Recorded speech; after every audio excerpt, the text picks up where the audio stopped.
welcome back to my channel. I hope you're all having an amazing day. So it looks like the Daily Mail came out with a new article as of today, March 31st, 2021. And of course, it has to do with Chris Watts, Nicole Kessinger, and some guy named David Carter. So it starts off with saying exclusive, all in bold to get your attention. She needed to clear up some things. The mistress Chris Watts murdered his wife and children to be with is still in touch with the killer 3 years after changing her name and going into hiding. Fellow inmate reveals. Okay, you got my attention. Let's keep reading. Well, first let's talk about who is this fellow inmate, David Carter. So David was serving time at Dodge Correctional Institution in Wisconsin, and it looks like his charges that he was there for was meth possession and for stealing money from his employers, the restaurant chain Arby's. David was released back in February, and he said that Chris told him about the mistress writing to him back in September of last year, and she was writing to him under her new name. Netflix did drop its documentary also in September of last year, American Murder, The Family Next Door. We also know after that aired, almost immediately, we seen that the mistress did file for a name change, but I'm sure she was going by her new name way before she made it finalized. It said that Chris had told him that the mistress wrote him and said that she needed to speak with him and she needed to clear some things up, but he didn't go into any other further details on the matter. Article, it does say that Watts claimed that the prison authorities discovered what was happening and punished him by suspending his email account. And going forward, they were carefully monitoring all of his mail. Wisconsin Department of Correction spokesman John Beard said he could comment on Carter's claim. It says he wasn't supposed to have any contact with her, but she initiated it by writing to him first.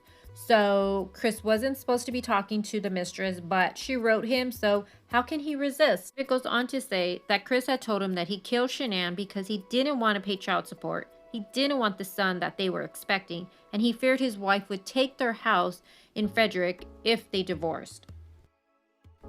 David does go on to say that Chris keeps photos of Bella and Cece pinned on the wall in his cell, but he has no photos of Shanann up. Also, that Chris told him that he has nightmares every night, always the same one, of the two girls, Bella and Cece, standing in his cell playing catch. I wonder why that would be a nightmare for him if they were just playing catch. Now, David isn't done talking. He also told Daily Mail that, if you guys remember, Dylan Tauman, that was also another inmate, and he was in there with Chris Watts. And remember the other Daily Mail article about the Vaseline, the lube, the boxers? You guys all know what I'm talking about. If not, I'll link that video I did in the description box. But David says it says he insists that Chris and Tauman were having a relationship behind bars. He says they are indeed lovers. They definitely were having an intimate relationship. They spent all their time together, and officers told me that they had evidence that they were in a relationship. David also goes on to say that while he was behind bars, he filed a sexual harassment complaint against Tauman. Dylan's girlfriend Krista allegedly had sent Dylan $40 so he can give it to David so he wouldn't pursue the complaint. But Krista didn't know the money was going to be used for that. So I guess David never filed the complaint because he got $40 for it. Or is he just saying that because he knows there will be no record of it? Now, David did show Daily Mail a letter that Chris had wrote him back in July. David was transferred to a different prison in Wisconsin. And it's the typical letter that you see from Chris in the biblical references. And it says Chris has turned to God in a big way. He spends lots of his time reading the Bible, and he's actually a very caring person, David said. We know that Chris works in the prison as a butcher, and he cuts up meat for the prison meals. When he's not working, he spends hours in the prison law library where he is preparing for an appeal. Well, we know that's not happening. David said, I think it's the one thing that keeps him going. He seriously thinks he's going to get out one day, although everyone else knows he never will. So that's pretty much where the article ends. I do want to know what you guys think in the comments below. Do you think that Nicole Kessinger was in fact writing to Chris under her new name?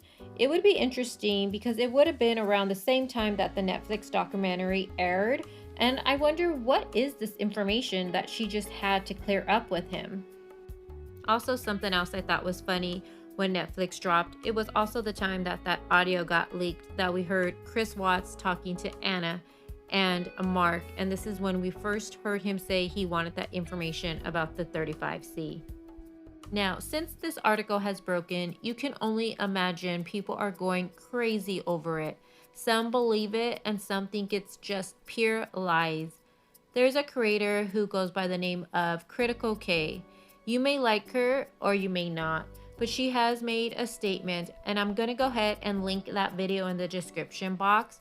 But she says that she has this anonymous Nicole Kessinger source. And in this statement, when she reads it, it's the same verbiage that we have been seeing for the 3 years in the Facebook groups or on videos. It's stuff like, she's a free woman for a reason. No evidence to implicate her. Or my favorite, no evidence she did anything but date a married man. I'm going to end this video with a quote that David said.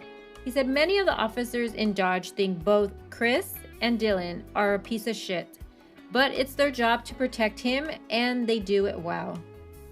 And with that being said, I'm going to wrap up this video. As always, I hope you guys enjoyed it. If you did, please take the time to like it and share it.